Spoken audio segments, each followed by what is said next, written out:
Good day, everyone. Good day, state of Maine. Good day, America. Good day, planet Earth. I am Dana, the Angry Citizen, and I'm coming to you today on Saturday, January 17th, and currently 10:21 a.m. We're 20 minutes late. My apologies for that. My fault. I'm joined by a special guest today to talk about some very sensitive issues.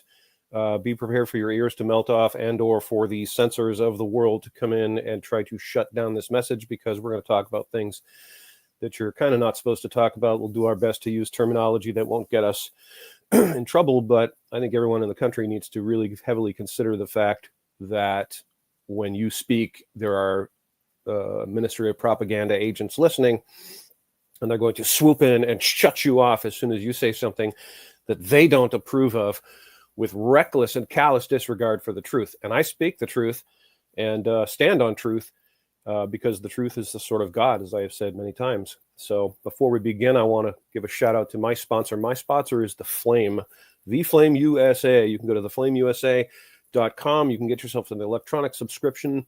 It's very inexpensive, very reasonably priced. Support this publication. These are articles written by people like me about whatever we want to write about, without the hand of censorship, the Ministry of Propaganda's iron fist around our throats, strangling us, not allowing us to say the things that we want to say.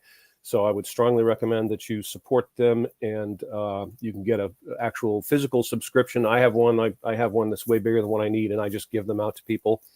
The Flame USA. Thanks for everything you do there.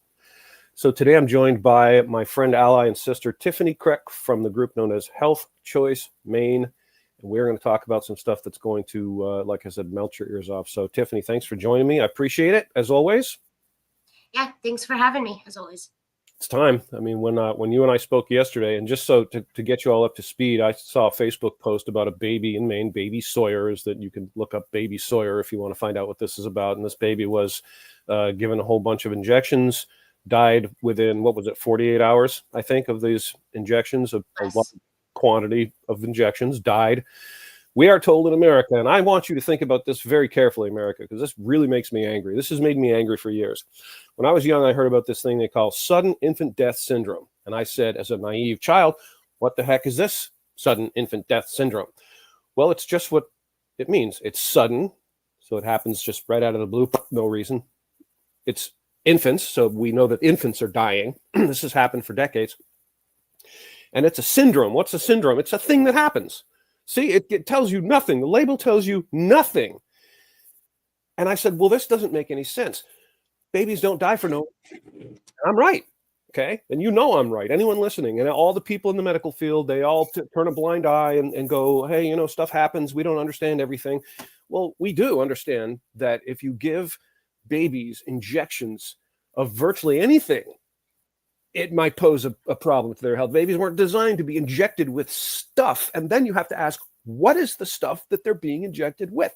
And this isn't fear mongering. It's not propaganda. It's not, conspiracy theory.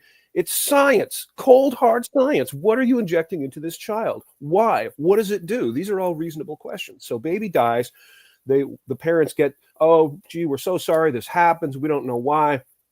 That's not what the parents got at all. Well, not in this. The parents got, what did you do? You did something. What did you do? We'll get into that in a second. So this is the phenomenon. This is what we face as a nation. This industry that does this and then says, oh, gee, this is stuff that happens. Sorry, nothing you can do.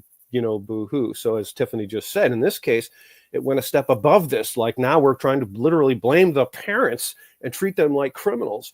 So, Tiffany, why don't you give us the basics of it? Because I was going to bring up the post, but it's kind of long. So just fill us in on those who don't know exactly what happened here. So,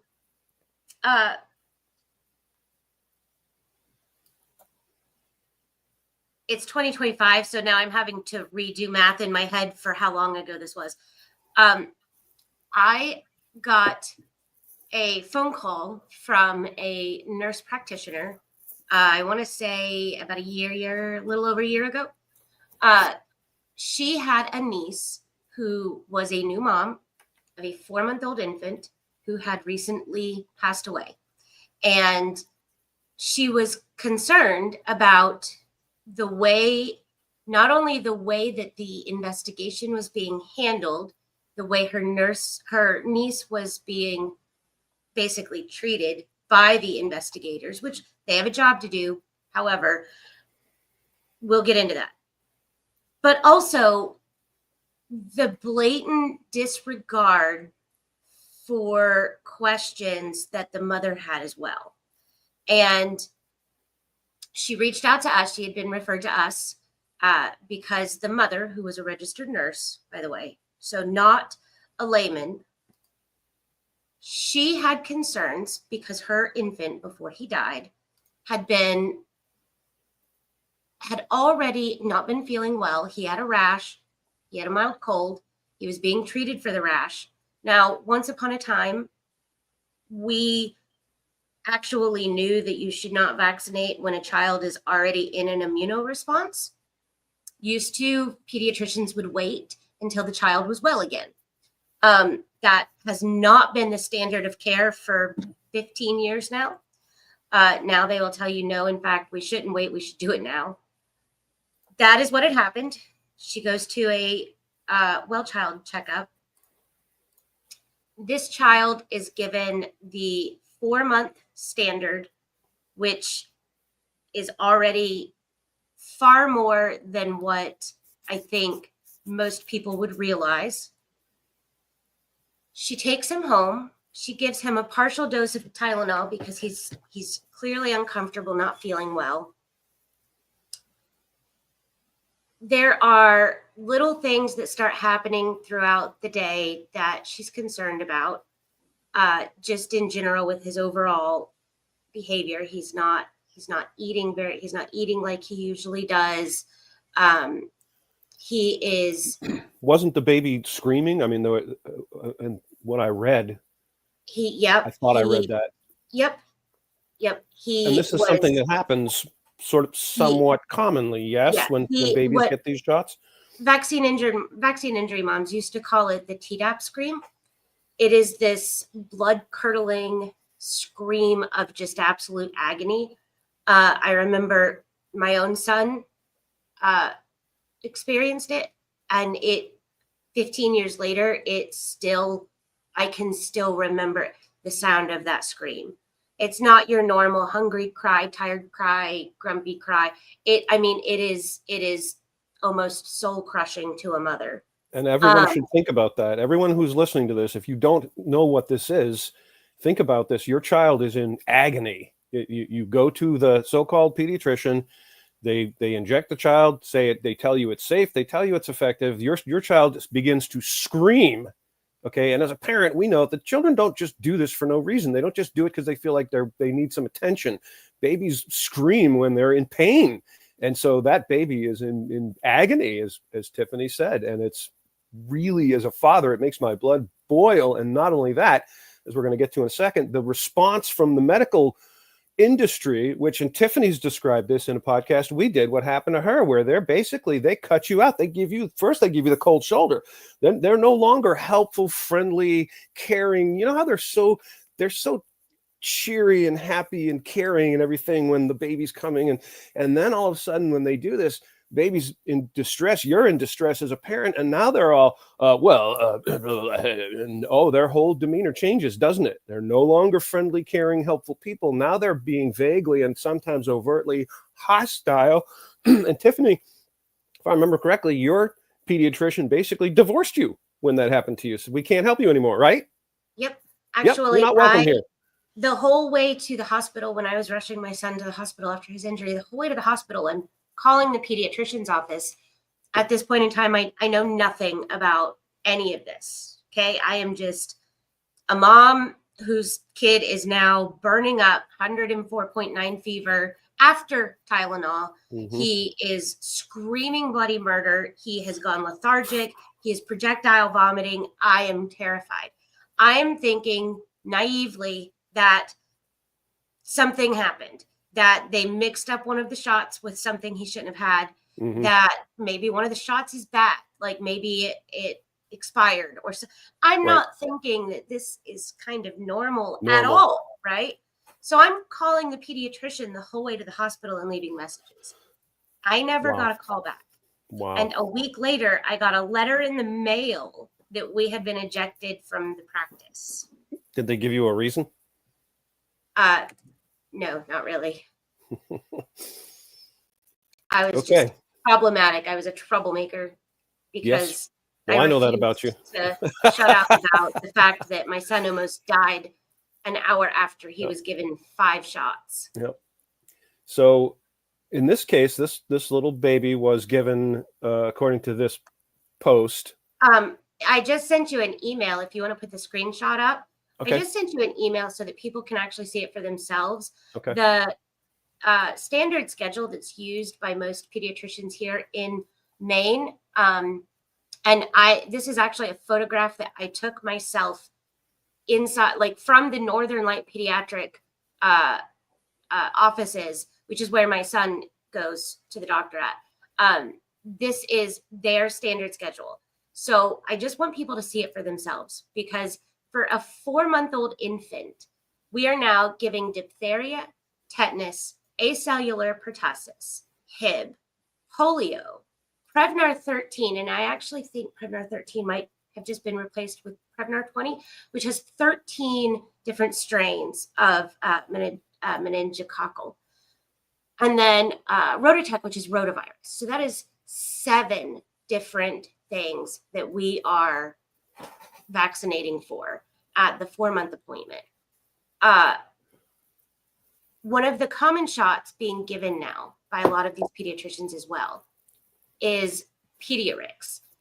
Pediarix itself is a combination shot that includes diphtheria, tetanus, acellular pertussis, polio, and Hep B. Wow. That's 5 in one needle.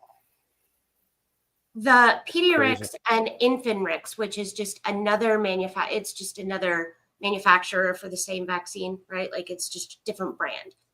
Pediarix and Infinrix, the inserts for these vaccines are shocking and terrifying. And I encourage every single mother, father, aunt, uncle, grandma out there, go get your hands on one of these inserts. You can download them right online. The FDA has to provide all of them in completion.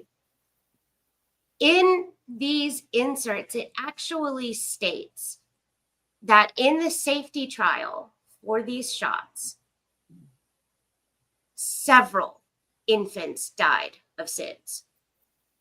And in the insert, they claim that while they do not know why these infants died, they are positive it had nothing to do with the shot. Wow.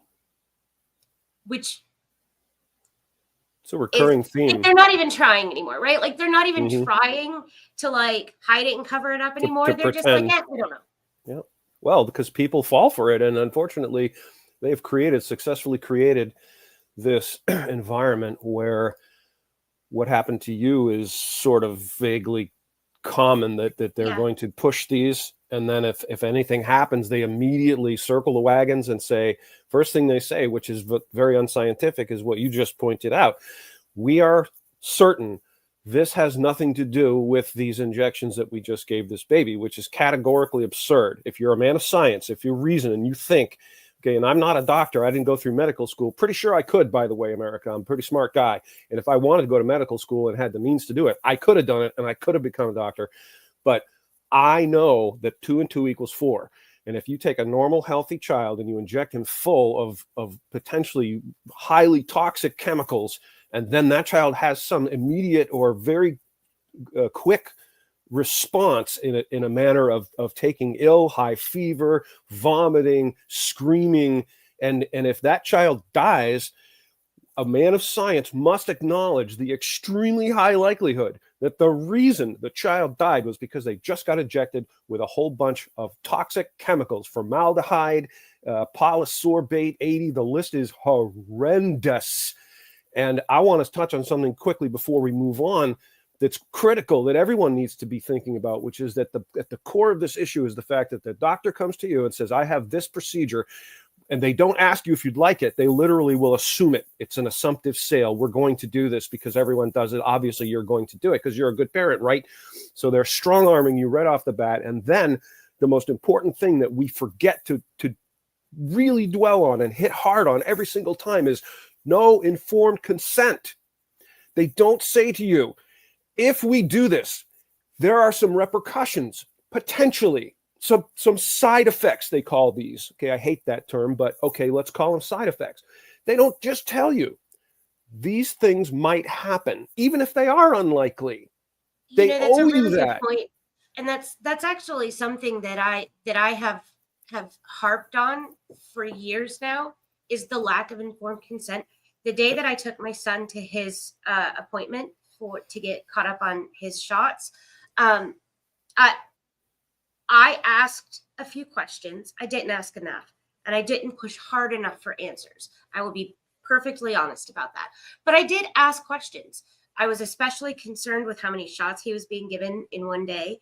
I was brushed off. I was told that he was perfectly fine. This was perfectly safe, that I was the problem for having delayed and for basically being a problem to them. Mm-hmm.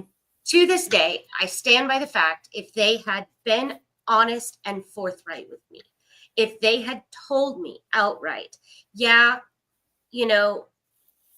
there are rare occurrences where there are some severe side effects in rare occurrences where there might be some brain swelling, there might be this, that, there might be a seizure disorder. However, the benefits are XYZ. Knowing what I knew then, not what I know that now, but what I knew then, if I had known it was a possibility going in, I probably still would have vaccinated him. I would not have been as angry when he did suffer brain swelling. I would not have been as hell-bent on making sure that every single parent in my outlandish and impossible, whatever reach I could build, whatever platform I could build, I wanted every single parent within my reach to know exactly what they were walking into. I wouldn't have done any of this. I probably never would have launched Health Choice, because I would have known going in, I would have been prepared when it happened, and I would have dealt with the fallout. I hear you. And so for me, that is an absolutely critical point right there. The thing that I think is the deepest shame on the so-called medical industry.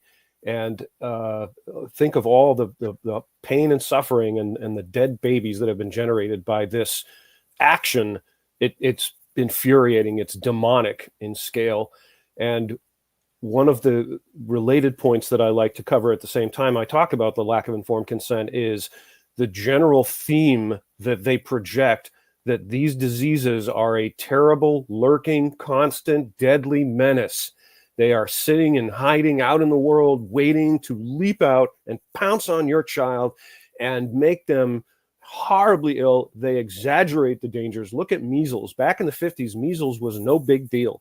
No one freaked out about measles. They literally made a Flintstones cartoon episode where the Flintstones got the measles, and the whole thing was just a big joke. Like, no one was freaking out. No one was banging the alarm or calling 911. Actually, when they started trying to market and push the MMR shot that at the time was a fairly new product. It's funny because measles was so benign in the United States that it wasn't that big of a deal. So they did this thing. They got, what was it? I think it might have been PBS or like one of those older, 60 Minutes shows or whatever. They got them to do a special on measles to help market and push the MMR shot. And the production that did this special had to go to South Africa and focus on how bad measles was in South Africa to make it seem dangerous enough to scare enough parents into going and getting this shot. Because it was so benign in the United States. I mean, let's be clear. At the same time, vaccines have gotten a lot of credit for things that a lot of really smart and hardworking medical and scientific professionals did, right? Like, medicine had already advanced quite a lot without vaccines. And we were at the point where most of these things that we vaccinate for, they were not these terrifying, deadly things anymore.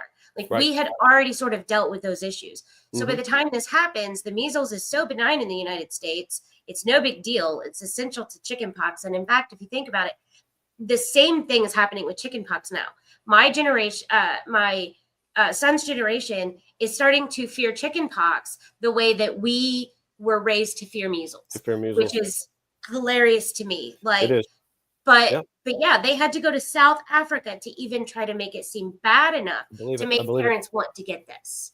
So I got just sent you chickenpox. 2 more screenshots that you can share with everybody. Okay, good. I got chickenpox. My sister got chickenpox. It was no big deal. No one was freaking out. We just, I was itchy. I was in fourth grade when I got chickenpox. And when I was in 4th grade, there was this big event towards the end of the year. It was the 4th grade sleepover, where the entire 4th grade classes got to stay all night in the school. And they had like games and movie night, like big movie and popcorn. And like, it was this big thing that all the kids looked. I got chickenpox at the beginning of the night. They call my grandmother to come and get me because I've got a fever. She takes me home, gives me Tylenol. I'm like, I don't want to miss the sleepover. I've got Tylenol. I'm not feverish anymore. She calls the school. They're like, yeah, bring her back. I wake up the next morning covered in chickenpox. Can you imagine if that happened nowadays? Every parent of every child in that class would have been suing the school for this. Yeah, freaking out. Yep, for sure. So yeah, so I do not accept, as a man of science, I do not accept the paradigm that these diseases exist out in the world, lurking in a fashion that is causing so much menace, so much danger, so much threat of harm, that necessitates the response that we are getting, which is we must inject our children with these things to supposedly protect them from these threats, even if it could be proven to me conclusively that these things are an effective protection against that threat, which has never been proven to me. Never have I seen the science to back up those claims. And in fact, the science I have seen contradicts them sharply. I challenge you listening out there. Don't take my word for it. Do the same research that I did. You will come to the same conclusions if you're a logical person. They have not been shown to effectively prevent these diseases that they claim that they are going to prevent. That's what the evidence shows. So I do not accept the premise that the lurking menace of death is there requiring this.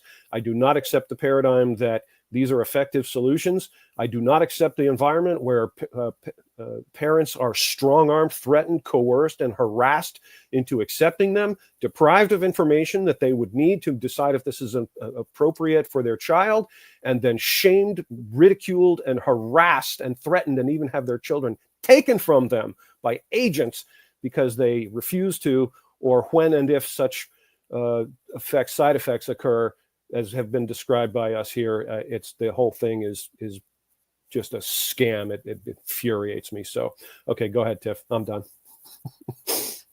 So the screenshot that you've got up is one of the resources that I provide to people. This makes it really simple. Anybody can fact check this. In fact, I encourage you to do so. But I really wanted to get this point across to parents. This is a breakdown by brand and by shot that tells you exactly how much aluminum is in each shot. So if you specifically zero in on Infinrix and Pediarix, the Infinrix is one of the combo shots that I had mentioned, has 500 micrograms of aluminum in it. Pediarix is 700 micrograms, and this is per 5 milliliter dose, okay, which is what the standard dose is. Most of these are also not given alone because we're not doing one shot per appointment. We're doing multiple. So the other screenshot I sent you gives you the total, the average total per well-child checkup. So each appointment you take your infant to, 2 month, 4 month, 6 month, this tells you exactly how much aluminum total at each appointment that infant is likely to receive. And when you break it down like this, a lot of things start to make sense. The SIDS rates, the childhood health rates, the so many things, the increase of allergies, the breakdown of childhood health that we have been seeing over the last couple of decades. We are giving these children toxic doesn't even feel like it's enough to really describe what we're doing to these children. I right? agree. It's a step above toxic. It's like toxic and engineered to be more than toxic. On the day an infant is born, one of the first things that infant experiences is an injection of 250 micrograms of aluminum. On the day they are born, we do not give infants that young anything, right? We are so careful with them. We make everybody wash their hands. We don't let anybody kiss them. And yet we will inject them with hundreds of micrograms of aluminum. Terrifying. I saw a thing online a while back where a lot of parents were up in arms because of the how much aluminum and was in, what was it, Lunchables? And the fact that the FDA allowed so much aluminum to be in Lunchables, which children are eating. So but that goes through the digestive system. That is a system that is designed naturally to deal with filter out toxins, right? And yet we are injecting just as much and more into infants younger, far younger. Yeah. And we know that aluminum crosses the blood-brain barrier, which is, let's be real, like this is what happened to my son. This is what happens to a lot of the kids that experience brain swelling, is the aluminum has crossed that blood-brain barrier and is absorbing into the brain, and the brain is reacting. It is under attack, essentially. And the brain swelling is where that blood-curdling scream comes from. It's a domino effect of tragedy is what it is. And it's devastating to kids, to families, because when a child gets injured like that, you've not just stolen the life of that child that they should have had. You have now, the entire dynamic of that family has changed forever. Yes. And that's essentially what happened to Sawyer's and his family as well. Yep. So he dies. He is found in his bassinet. He's gone. As a mother, I have buried an infant. It is not something I would wish on my worst enemy. It's not something I ever want someone to go through. And yet this is what these parents are faced with. Yep. The investigation starts, and it is harsh. And I understand investigators need to be harsh. There are nasty people out there that do evil things. But it sort of crosses the line of like harsh for a reason into cruel. Even after they have found that there's nothing to suggest that there's any foul play, that anything happened here, they continue to push and play the parents against one another. So they are pushing mom to suspect her husband. They are blaming the husband to the mom. They are, in her grief, she is starting to doubt her own sanity. She is starting to doubt everything she thinks she knows. She's starting to question. She already feels like she's failed. She's a horrible mom. She's an awful person. Now she's starting to think everything that she thought she knew is wrong. Maybe my husband is, maybe I don't know my husband. Like, this is how intense it gets. It's evil. It's pure evil. Therapist diagnoses her with an adjustment disorder because she is grieving her child, and she's not getting over it. That's a disorder. Are we supposed to believe that mother's not supposed to grieve over her child because that makes her dysfunctional? All mom wants are some answers. Wow. And yeah. I don't think any parent out there would feel any differently under the circumstances. You would hope so. So mom and her nurse practitioner aunt, they reach out to the medical examiner's office and they just want to request some extra testing. They want to see if maybe they're thinking maybe, because let's face it, we are living in an environment that we have ruined, right? Like all of the generations before us combined have ruined the planet. Let's be real about that. Our planet is poisoned and it's our fault. So she is thinking, maybe there is something in my water. Maybe there is something in my home. Maybe there is something somewhere, right? All she wants is some extra testing. Yep. The medical examiner refuses. He course. informs her that, and in a very condescending manner, like he is talking down to a grieving mother and trying to make her feel, it comes off like he's trying to make her feel stupid for asking questions, for wanting some extra testing. He explains to her that he's not going to do these tests. They're not necessary. He also explains to her that the investigator apparently described the whole scene to him. And the investigator tells the medical examiner that mom had a blanket in the crib. This is how the medical examiner extrapolated cause of death. Not through comprehensive pathology, through a borderline gossipy chat with a cop. The cop describes the crib, tells the medical examiner that there was a blanket in the crib. The medical examiner is like, oh, aha, well, the baby asphyxiated then, clearly. That becomes the cause of death. Not through any supported evidence, not through any scientific method. That is how he extrapolated cause of death. His conversation with the investigator. Yep. So this is where mom reaches out to us. We step in. First of all, it is disgusting how hard it is to find a pathologist that is willing to do private testing, that is willing to do extra testing to begin with. Second of all, if it's not done during the initial investigation, it is expensive and it becomes an out-of-pocket expense for the parents. Most parents paying for a funeral for a child that they did not budget or anticipate for, especially in this economy, they cannot afford this. So most parents have to walk away with no answers and no way to get answers.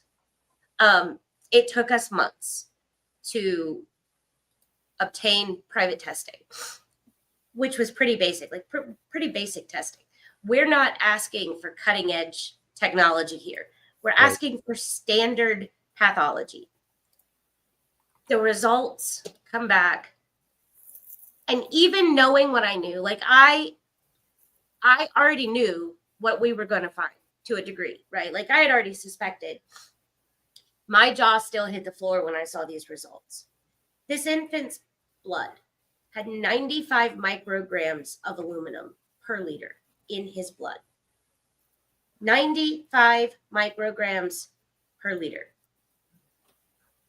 That is enough to kill a grown man twice. So now the question becomes, how did the baby get all of this aluminum in its blood? Mm-hmm. Which we know. But because the medical examiner is unwilling to do any extra work, because the police departments and investigators literally only have part of the information, they are not equipped for this. And because our society as a whole stays away from anything that may even suggest that there's a problem here. Yes. There's no data. So now we know this infant died of aluminum-induced poisoning, essentially. But we have no idea where this aluminum came from. Not like we do, but we don't. We don't have any firm, scientifically backed reason to show where this aluminum came from, because there was no investigation done. We did not test the water that was being used in the home. We did not test all of this stuff. We can't even mention the fact that the infant received over 1,000 micrograms of aluminum injected 34 hours prior to death. Can't even say that. Where do we go from here? Because now we've got an infant who was poisoned and nobody cares. Nobody gives a damn. So the society aspect you mentioned is important, because we are in a society where people, I have been several times mocked and ridiculed just for daring to suggest that these injections might be in some way unsafe, even though the documentation that's supposed to be provided with it does clearly state that. I'm not making it up. I didn't just see a meme on Facebook one day and decide that that must be true and go around repeating it. In my younger days, I had no reason to suspect that vaccines would not be safe and effective. Everyone knew they were. Everyone knew. And the whole scientific and medical community knew, and it was expected and understood. Everyone knew that they were safe and effective. When I was in school, in grade school, we lined up to get the polio shot. They had a gun and they lined us all right up and went pa-chonk, pa-chonk, pa-chonk, pa-chonk, like an assembly line. The study for the first polio immunization was literally done in the public school system. Well, 100,000 public school. And what did I know? I was a little kid. We all lined up. Even me, I'm pretty rebellious, as you all know, but even me, I didn't have what it took to say, hey, hang on, what are you doing to me? It was we all did it. So, and when I was involved with the mother of some of my children at one point, and she began to bring me information about this, and I immediately said, wow, this is pretty compelling. This information you're showing me is pretty compelling. I might, as a man of science and reason and a father, I might have to rethink my position on this and try to decide what the truth is based on the evidence. And folks, that's what you all need to do. Look for the truth. The truth is based on evidence. Evidence leads you to the truth. And I'm telling you, again, I say this a million times, but it's true. The truth is the sword of God. And when you look people right in the eye and you speak the truth to them, your words have incredible power. And in this case, this is one of many times when I have stood up and said things that need to be said, even though I knew that I would potentially face repercussions for doing it. And I don't care. I've said for years, this does not make sense. You have healthy babies, you inject them full of stuff. They die mysteriously in their sleep. We're told it had nothing to do with the stuff that was injected into them, which makes no sense whatsoever. That's a very irrational, unscientific conclusion. Babies don't need to be injected with stuff. There's no lurking menace of death. There are unvaccinated babies all over this nation, folks. If these diseases were really as bad and prevalent and horrible as they say, we would see them everywhere, especially among all those babies that did not get injected with this crap. But we don't, do we? There's a book that I always recommend for people to read if you want to understand what goes on behind the scenes in the development of a vaccine, which is actually really important. Once I learned all of this, it's super important. There's a book called HPV Vaccine on Trial. It was co-authored by Mary Holland and Kim Mack-Rosenberg. And this is it is really heavy material. In fact, when I read it, I could only read a couple chapters and I would have to take a break because it is emotionally heavy. But it is insanely well done. These ladies left no stone unturned. They literally picked apart and broke down every step of this process from the point at which the research and development aspects of pharmaceutical manufacturers had even figured out they could replicate some of the HPV strains. That's how early these ladies start tracking this, which the moment they realized that they could synthetically replicate an HPV strain, at that point, it became a countdown. They knew they would be able to make a vaccine. It was only a matter of time. They started marketing the HPV vaccine then. Before they ever even had one ready coming, shortly after the first HPV strain was synthetically replicated, they started guerrilla marketing. They started putting out public service announcements that covertly attached HPV to cervical cancer because they wanted women to hear HPV and think cervical cancer. They started this years before they even had the vaccine ready to go. The trial for the HPV vaccine, which, by the way, by the industry is considered the gold star for vaccine science, it's devastating. And there are so many women that were victimized by this trial. If the book is too heavy, if you don't have time, there's a documentary called The Vaccinated Girls that follows the story of the Dutch or Danish, I think it was Danish, the young Danish ladies that were involved in this study. The documentary follows them. Both are excellent, but I definitely recommend the book. It is something I think that every parent and young lady should read. Wow. Well, I think educating ourselves is something that everyone must realize we need to do by now, because, all of our trusted industries are betraying us. And the medical industry, I think, is probably by far the worst. Yeah. It's responsible for really, countless deaths. It's not really important to point out real quick. I'm sorry to butt in, but I almost forgot. We're talking about the aluminum in these shots, and the aluminum that we found in Sawyer. In one of the things that stands out about the HPV vaccine trial, when they advertised for participants to come join the study, they advertised that it would be a saline-based placebo. What these participants were actually given was an adjuvated placebo. So they were basically given the aluminum of the vaccine without the vaccine part. So even in our placebos, which are supposed to be our control group, right? These are the control groups. If the placebo we're giving them is full of aluminum, and it is the aluminum that is causing the damage. Yep. And they don't say that nobody in the trial got hurt. They say there's no statistical significance between the control group and the study group, meaning that everybody got hurt.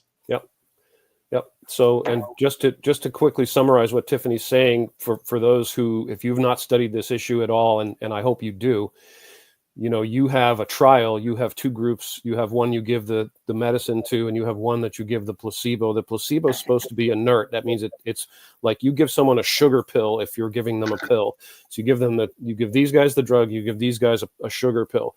And that is because it has been established over many years that giving a person a sugar pill causes virtually no response in an average person. No one's going to take a sugar pill and have a seizure. See, no one's going to take a sugar pill and have a heart attack or get a pounding headache, etc. Okay. So when you're injecting things, the idea is what Tiffany's saying. They say we're going to inject you with saline because, again, we've seen from many, many decades that injecting a person with saline to an average person, to my knowledge, I don't think anyone's ever had an adverse reaction to saline. I don't believe it's ever happened. So what they're saying is we're 100% certain that when we give this person that injection, there's not going to be a physiological response from them. Therefore, we can measure that against the group that's getting the actual injection, and comparing these two, figure out what's happening that's being caused by this injection. Instead, what they did was they gave them, instead of an inert placebo, they gave them the adjuvant, which is the aluminum, the thing that's causing the physiological toxic responses in the person getting injected, as well as in the group that they're supposedly testing. And comparing the two, they don't say that these people didn't have reactions. They say the number of reactions these people had were roughly the same as the ones these people had. Therefore, it's safe. Not the vaccine. Yeah. Boom. It's pseudoscience, excuse my French, bullshit. It's bullshit. And it pisses me off. And how many dead babies now can we account for this? And the problem that we face when we deal with this issue is this bulk of people out there that are stubbornly convinced that we're completely insane. And these people feel this way because they're basically good people, and they can't get their head around the fact that maybe they have been endorsing and embracing something that's causing direct harm to children while simultaneously fighting us to the death on the issue to prevent us from having our voices heard. Even people like Tiffany, who had her own child harmed right in front of her eyes. Like, what more do you need to see than this happening to you right now to believe that it's true? I understand the people that can't hear us, that because they're convinced that we're up to. Even after my child was harmed, it was so deeply ingrained in me that my response was not to immediately blame those culpable. I blamed myself for a very long time. It wasn't the pharmaceutical manufacturers. It wasn't the bureaucratic agencies stuffing their pockets and laughing all the way to the bank. It was my fault because I was the parent. It was so deeply ingrained that it took me years to convince myself, no, I was lied to. This is to blame. It's not just me, right? And I know so many vaccine injured parents that suffer with that same. Their automatic response is not to blame the industry doing it, it's to blame themselves. So I absolutely understand if that is so deeply ingrained that even when your child is harmed, you struggle to blame those responsible. If you're not living with the harm every day, you're just a good person. You want the best for everybody. I understand why it's so hard for them to hear us. Absolutely. Yep. So I try to be understanding about that. At the same time, it typically, the discussions that I have consist of me expressing whatever truth I know about this, and the response is generally a mocking, deriding, condescending, ha ha, you're stupid, tinfoil hat, with zero facts, evidence to back it up. And I've even had people who have unfriended me. We see this a lot lately with people saying, if you feel this way about issue X, you need to unfriend me right now. I'm not going to ever talk to you again. Blah, blah, blah. That really makes me angry. This happened to me several times on this issue. And the mocking is the most ridiculous part, of it. I'm not bothered by it. I have pretty good self-esteem. So I'm not going to lose any sleep over someone calling me stupid or telling me I wear a tinfoil hat. Besides, I'm used to it. I consider it a badge of honor right now. But, it's so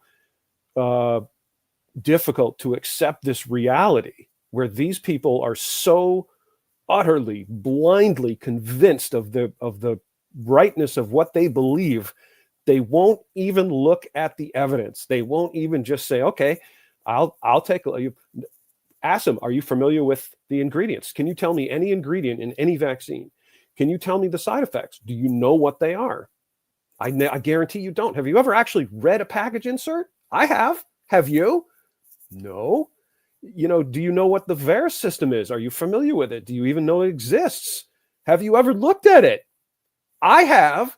So I've done all this research and you've done none, zero. You haven't even asked any questions. And yet you're mocking me as if I'm an idiot, not even just I don't believe you or I'm suspicious of your statements, but rather, ha, ha, ha, what an idiot. Did you hear him? Oh, did you hear him, Ted? He thinks that, ha, ha, ha, ha, what a moron. It's insane. They're nuts. I think one of my bigger pet peeves is the framing of the debate, right? Because let's just strip away all of the nonsense. Vaccines harming children is not, whether it happens or not, is not and has never been the debate. The debate has always been, how many children does it harm? Because even the opposition, they acknowledge that it causes harm. To some. They will tell you that it's rare. Yeah. That it's rare and that it is necessary, that it is a necessary sacrifice for the protection of the rest of us, right? Public good, public safety. But let's be clear. Even if it is that rare, even if it is 1 in a million, that is, for that one child and their family, the risk was 100%. And that family did not consent to be the sacrifice for the society. Right. And if it is that rare, if they're the ones that took one for the team so the rest of us could be safe, then why, rather than gaslight, deny, and shove them to the shadowy corners of this sick society, why are we not parading them through the street and celebrating their sacrifice for us? Well said. And we know why it's rhetorical, America. We know why. Okay, we know what's going on. We see their dirty little secrets are right out in the open now, and we know what the game is. They're making tons and tons and tons and tons and tons of money, and the people that are making this money are evil people. They will do anything to hide their shameful secrets, to deny the harm they're doing, to avoid being held accountable, to avoid the transparency that would reveal them to be shysters, because then they'd be potentially in jail, which is where I would like to see them. And I'm, there's the whole immunity thing. We're not going to get too much into that because we're, off in the weeds a little bit. But, the fact that they can just simply do this and not worry about being held accountable because of the Vaccine Injuries Act. National Vaccine Childhood Injury Act in 1986. There you go. CIA. And it's ludicrous. It's in essence saying that, you can go ahead and make something that's dangerous and poisonous and toxic, lie about it, inject it into people, especially into infants, and whatever harm is caused, well, sorry, too bad. It's vile. The entire thing is just utterly the original vile. The bill, the way that the legislation exists today is not how it was originally written either. Okay. And that is really important as well, because there is a whole process there for which the original legislative language was entirely different and meant to support vaccine injury families, not become the weapon that is wielded today. Originally, what this did was it created a pathway for these families to actually garner some recourse and compensation. And at the time, the vaccine court that most people I think know about, or at least somewhat know about, there was a whole list of what they called on-table injuries. In 1990, we knew seizure disorders were a very common side effect from certain vaccines. If your child got this vaccine and ended up with a seizure disorder, you were automatically compensated by this program. As FDA directors came and went, that program disappeared. That language got changed, and it became the weapon wielded today. In fact, I forget her name off the top of my head, but one of the FDA directors that did the most damage to this program, she was also the one that basically went to war on natural statins.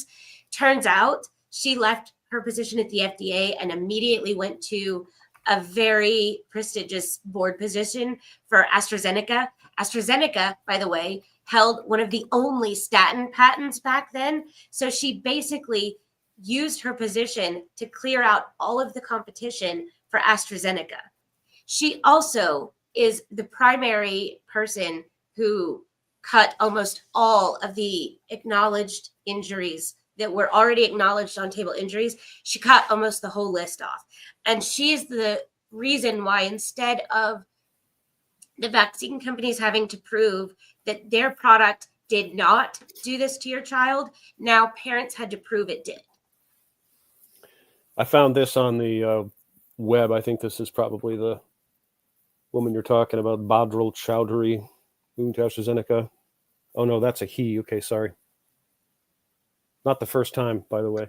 One of the things I found that was really disturbing in my whole quest for information was when I realized that the FDA is just a revolving door of drug company executives. It's like one big ocean of sharks, and where they are at any one point is irrelevant. They all swim together. I did a deep dive. I think it might be on my Substack. I did a deep dive on this, and I went back 60 or 70 years, and I listed every single FDA director in that time and researched each one. And I found that in the last 70 years, there were only 2 FDA directors that did not immediately leave their position at the FDA and go on to high-paid pharmaceutical positions, one of which didn't choose to not do so. He was literally ousted for corruption before he ever actually got to do much at the FDA. The other one is the only one that actually chose not to. And instead of going on, he actually became an advocate for FDA reform, and to this day still is. Every FDA director for 70 plus years used the revolving door between the FDA and pharma. Yep, no coincidence. So the subject of our discussion today, we've gone over quite a bit. I hope that all of you get a chance to see this and hear about this, and we should all be talking about it as parents. A baby was given a series of injections by the pediatrician. Pediatrician assured parents this is all safe, effective, necessary. Baby immediately begins screaming, acts lethargic, throwing up, very obviously very, very ill. Baby dies. Parents are harassed by the powers that be, intimating that the parents somehow are responsible for the baby dying. Baby Sawyer, you can look. I looked it up on Facebook. I don't know. Hopefully, get with Tiffany after our broadcast, and maybe we can get this up on the Health Choice Maine website. And you go to healthchoicemaine.org. Catch up with It's Tiffany. actually her up on our organization. site, but our whole site is down for maintenance right now. Oh, but okay. Well, then never mind. We'll have it back up soon. Okay, whatever point you want to check that out, and you really should, as parents, you should, and tell yourselves the truth about what happened. I'm outraged. I am every time. Okay, every time I hear about injustices like this, I'm outraged. I'm angry. I want to pick up the phone and start making phone calls and writing letters. Universally, and Tiffany and I touched on this earlier. Universally, I'm sort of told, don't get involved, don't interfere, and I think that's not a good policy for us. And speaking about things, a lot of people I've talked to, I have a dozen people I've talked to over the last couple of weeks about various things going on with them that are outrageous injustices. And all of them saying to me, well, I can't really talk about it because, it's in the litigation. The lawyers tell me not to say anything, blah, blah, blah. That's bullshit right there. Okay. And Tiffany and I, when we talked on the phone, we were talking about this issue that she and I have both encountered, where in our quest to right the wrongs of the world, and Tiffany's specialty being in this area here of health choice and harm from vaccines and so forth, we encounter people who, when we speak truth, they get angry with us, and they, even people that are supposedly on our side, and you just tell them the truth just about whatever it is. There's a million things you could be talking about, subjects to talk about. You tell them the truth, they get mad as hell. Jane Henney, real quick, Jane Henney. And I just put the link to the revolving door document with the information about the FDA directors in the private chat. Okay. Do you want to put that up so the public can see it? Yeah, go for it. Okay. All right. So copy, comments there, paste. And so you always have a choice. What do you do? Do you tell the truth and risk, the anger, or do you coddle people? Well, Tiffany and I have both tried coddling people and had limited success with it. And we've both gotten to the point where we're just speaking the truth, and we don't care anymore. If someone wants to get mad at us, you get mad at us. And if you don't want to work with me, don't work with me. And if you want to, decry me to the world, go ahead. I don't care. I know who my friends and allies are right now. And I don't need, I don't have time for games and stupid, pointless arguments with people about pointless issues. We are in deep trouble as a nation in many ways. And the fact that our children are being injected with poison and dying, and we're told it's no big deal, and that this giant medical mafia industry has a stranglehold on the whole pediatrician industry, as well as the outliers, the police and the investigators, like Tiffany was describing, are getting involved, and they all universally have this attitude like they're against the parents, and the parents have to defend themselves when they've just lost a child. It's ludicrous. It's not even always at the fault of the investigators, because they have been they've been kept in the dark just as much as the rest of us have. Yeah. So if they're going into what they're considering a possible crime scene, and they only have part of the picture, right? And what's even sadder, after we were able to get these results, I was inundated with an influx of parents who had infants who had also died of SIDS or asphyxia that had similar circumstances. In all of these cases,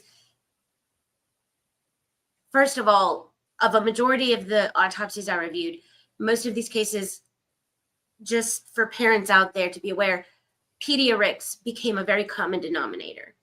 And also, I started to notice something else. And in a state like Maine, I think this is important. Some of these parents that suffer from substance use disorder, let's be clear, these are not parents that are out on the street. These are parents that had an addiction they dealt with it, they put their life together, and they moved on. But because they have that in their history, the majority of the parents who suffered from an infant dying that had other children, they had their children taken.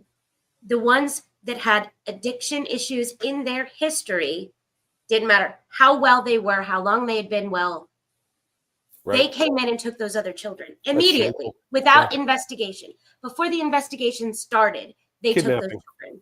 Okay, for the record, America, I'm right on record, okay? That is kidnapping. It makes me so angry that as a nation, we tolerate this, that you think it's okay for agents to come to your home, kidnap your child, and we say, oh, well, you know, they're protecting whatever the premise is.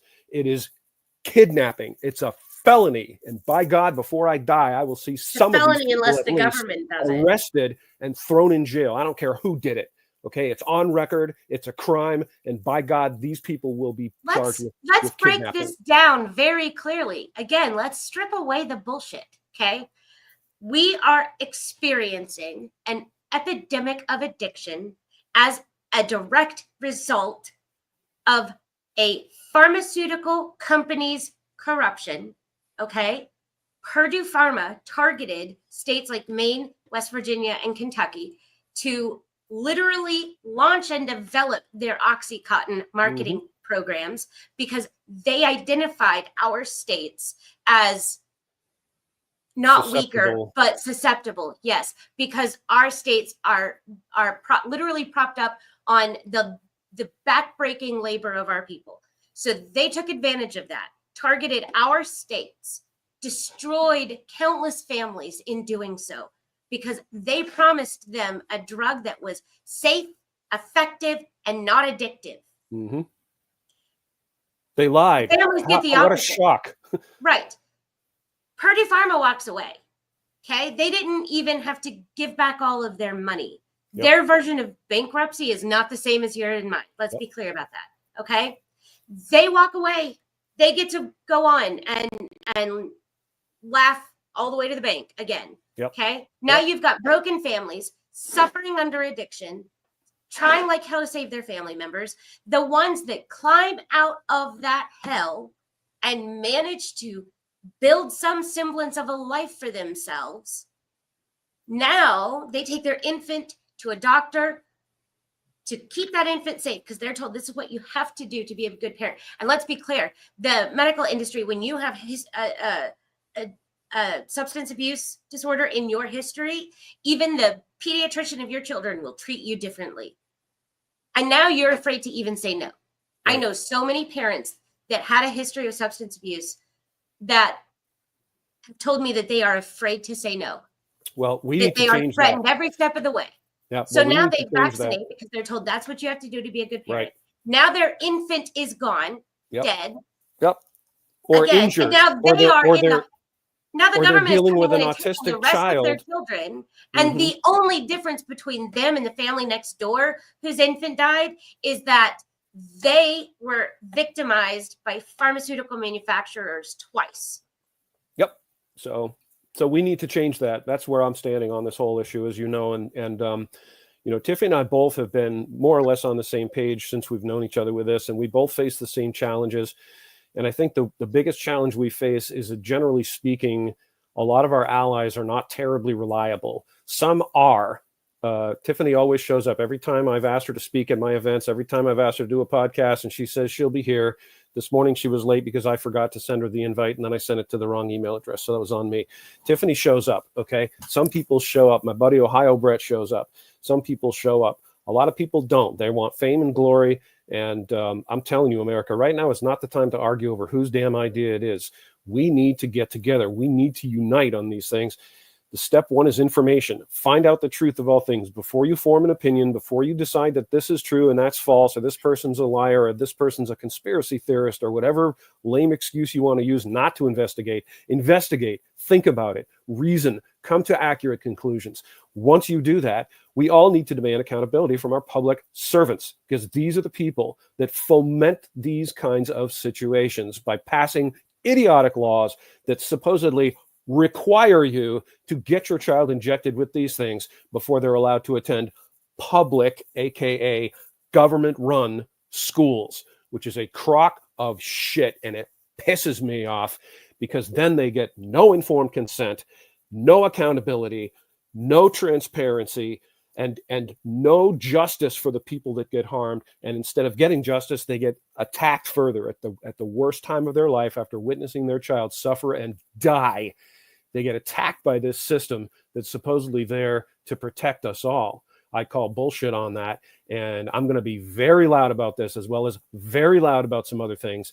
So stay tuned for that. Hopefully the next thing that I will be able to arrange with Tiffany, which I've been working on for a while, which is difficult, is we want to try to get as many people as we can that have suffered harm to be willing to come onto a live stream like this and tell America what happened to them. And as Tiffany said, this is very difficult for a lot of people because they get attacked. See, as soon as they dare to come out and say, this happened to me, and I'm telling you facts, I'm not making this up, and I'm not attacking the government servants, I'm telling you that this is what happened to me, they get attacked. They get the focus of the eye of Sauron gets put on them, okay? And they get told, you are trespassing and you are being bad and you will be punished, and that's when they send the enforcers after you, the agents, and they start interrogating you and asking you questions and intimating that you're not a good parent and all that good stuff. And that is absolutely ridiculous. So we need to change that paradigm, and we can, but it's going to take a lot of us to do it. Go to healthchoicemaine.org, subscribe to the newsletter, okay?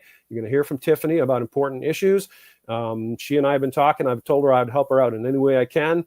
And so we're going to come back to you hopefully relatively soon with maybe some action steps. And I'm going to be writing a few letters very soon here on a bunch of stuff, including this. So stay tuned to me on YouTube. My website is still under development because the original domain got stolen from me by a company known as In Motion Web Hosting. They are scum of the universe.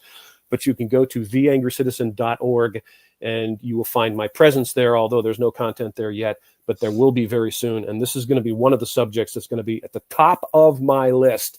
And we are either going to get some accountability on this, or else the wrath of Sauron is going to come down on me. And you know what? I'm ready. I welcome it. Bring it. Sauron, send the boss.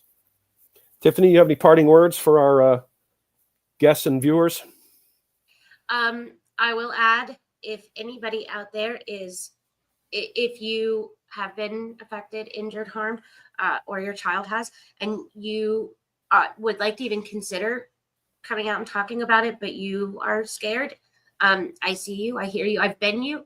I cannot prevent everything, but Health Choice can offer you a shield. We can offer you a good bit of protection so that you are not, your personal life is not totally affected by just telling your story, which you have a right to do.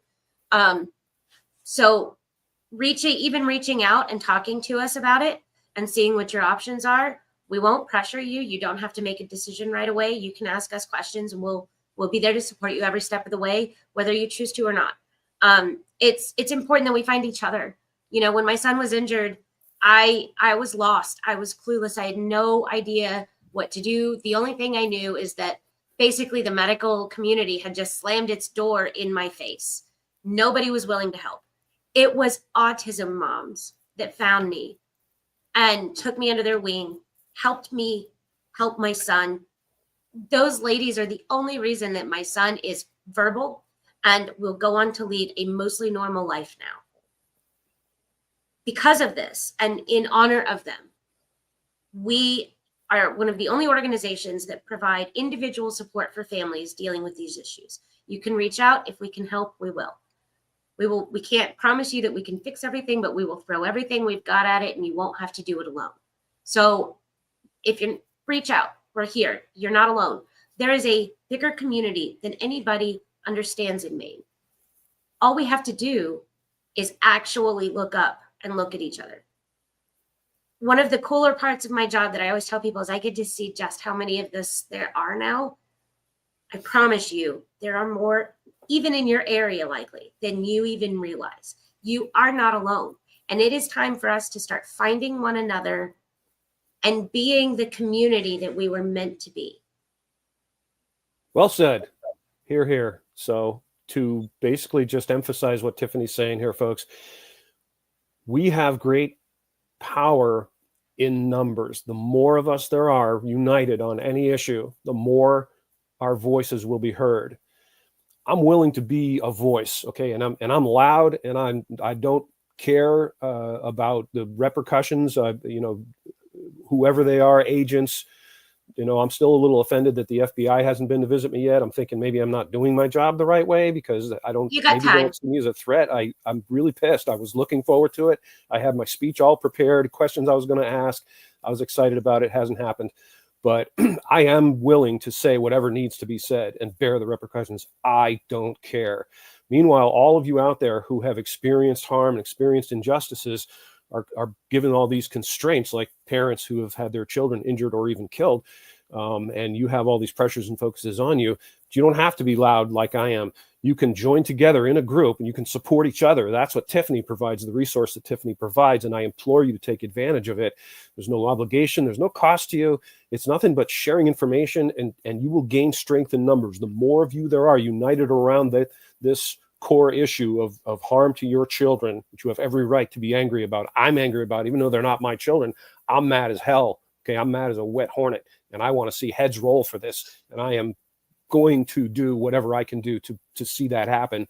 And if we all join together, and even with just a little support, even if people say, well, I'm not going to speak out, publicly or whatever, but I support this crazy, angry citizen guy. That gets us a lot of strength and a lot of momentum. And the more people there are in Health Choice Maine that support the various initiatives that Tiffany undertakes, because she's that voice. She's right in Augusta. She's talking to these people on the phone. We can tell you about conversations she and I have both had with our elected servants here in Maine on these issues. There are many of the elected servants here in Maine who are with us and share our way of thinking on this. There are many that you think are with us that are not. There is that. So either way, they're going to be accountable because what they're doing is very public. We have to watch them, listen to what they're saying, hold them accountable, and then make the results public. And that's what will gain us success, because once everyone knows, I think you'll find that most of us are on the same page, folks, really do. They try to divide us because that's what the powers that be want to do. They keep the people divided so that we argue among ourselves. Not a problem for them, because if they stop doing that, we'd all get together. We'd all realize that we agree that we want to keep our children safe. We want accountability. We want real information, science. If a baby dies, there should be an autopsy immediately. Comprehensive pathology. Absolutely. There's no We don't excuse. know should never be an acceptable answer. Yes, there's no excuse for not doing that. And if we all demand it, it'll happen. So stay tuned. So thank you, Tiffany, as always, for joining me. Look forward to doing it again. Thank you all who watched us and commented. Thank you for your support for Angry Citizen. And please support Health Choice Maine. Go to healthchoicemaine.org. Sign up for the newsletter, and you will be kept in the loop. And there are action steps there, and there are resources there. Tiffany has spent an incredible amount of time working on this stuff, and that's one of the reasons I admire her so much. So, Tiff, thanks for joining me. God bless you. God bless Maine. God bless America. And I am Dana, the Angry Citizen, signing out for today. Take care, everyone. See you next time.